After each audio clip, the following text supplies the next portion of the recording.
The shot rang out before the sun even touched the horizon, a single echo rolling across the empty plains like a warning from the earth itself.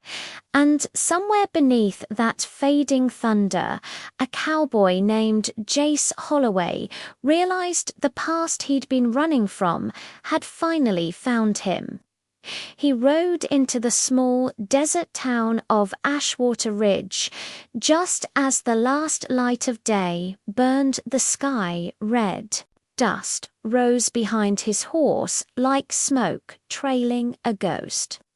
Jace was a quiet mantle, steady, carved from old wounds and harder days. He carried a scar across his soul that no doctor could stitch. A memory he refused to speak of, a guilt he couldn't escape. He thought he came to Ashwater Ridge for rest, but fate had other plans. He saw her before he even dismounted.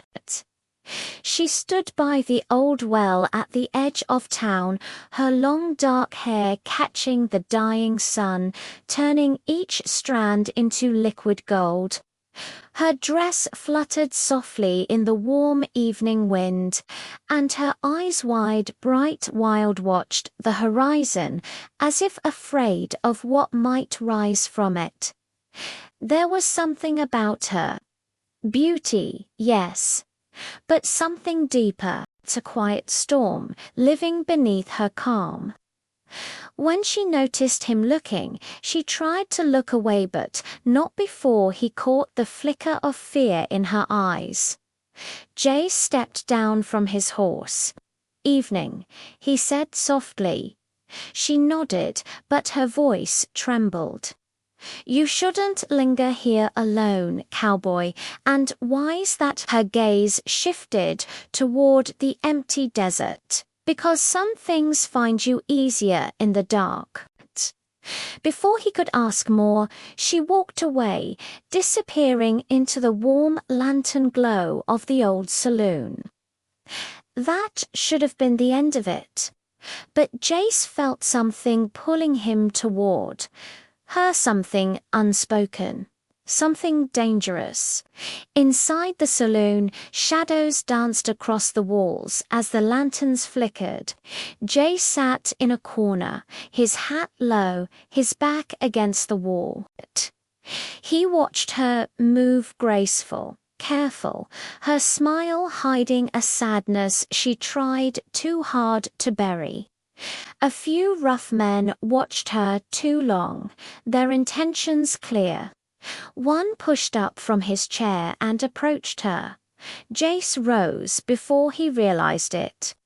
"That's far enough," he said calmly, placing himself between the man and the woman. The stranger sneered. "Who the hell are you? A man asking you to walk away." Something in Jace's voice, the stillness, the weight, convinced the man to back off. The saloon returned to its quiet hum. The woman stared at Jace, breath uneven. "You didn't have to do that." "Yes, I did." For the first time, she smiled, not fully, but enough for him to see the real her beneath the worry. "My name's Elowan Hell, Jace Holloway." They talked, quietly, carefully. She told him nothing really yet, everything. In her eyes hinted at the truth she couldn't share. He told her things he had spoken in years, fragments of the past he wished he could erase. That night, when she stepped out into the moonlit street, Jace followed her with his eyes. But something inside him whispered that she was here for a reason, and whatever reason that was, it was tied to him. The next day, he found her by the river outside town. She was sitting on a rock, knees pulled close, staring at the rippling water as if begging it to wash something away. "You look troubled," Jace said gently.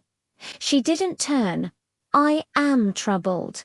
Want to talk about it, but no. Her voice cracked, but I wish I could. She looked at him then, and in her eyes he saw longing not for him, not yet, but for freedom, for the chance to breathe without fear. Their connection grew in moments like these, small glances, shared silences.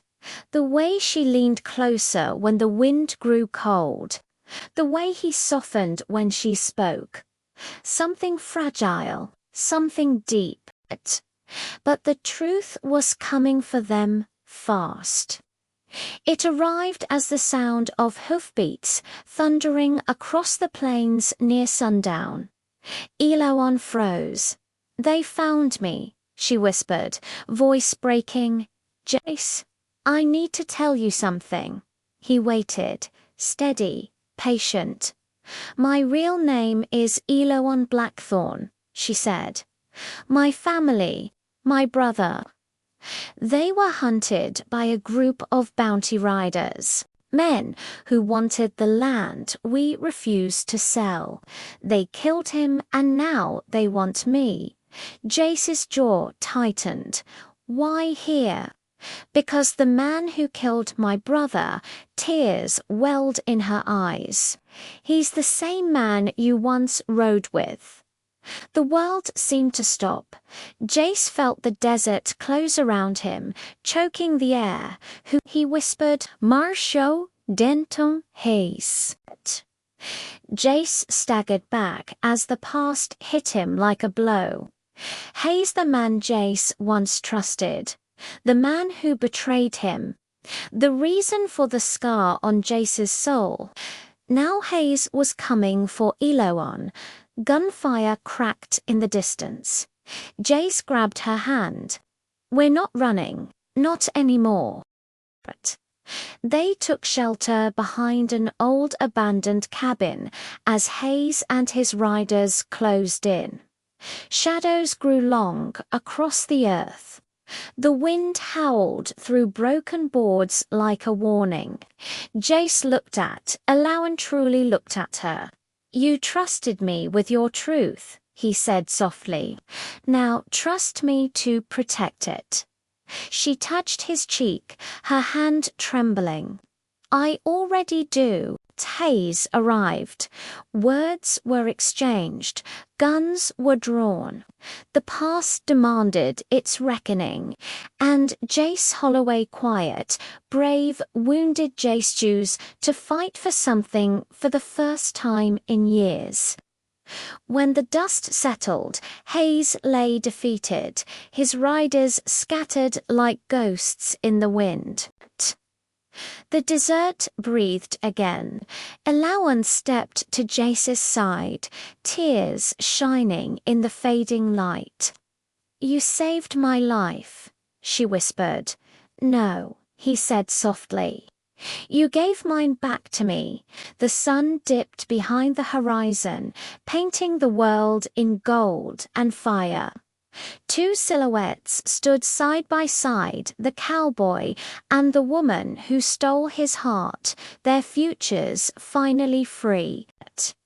If you enjoyed this journey through the untamed Wild West, make sure to like, subscribe, and hit the bell for more gripping tales from the edge of history. Comment below and tell us which moment moved you the most.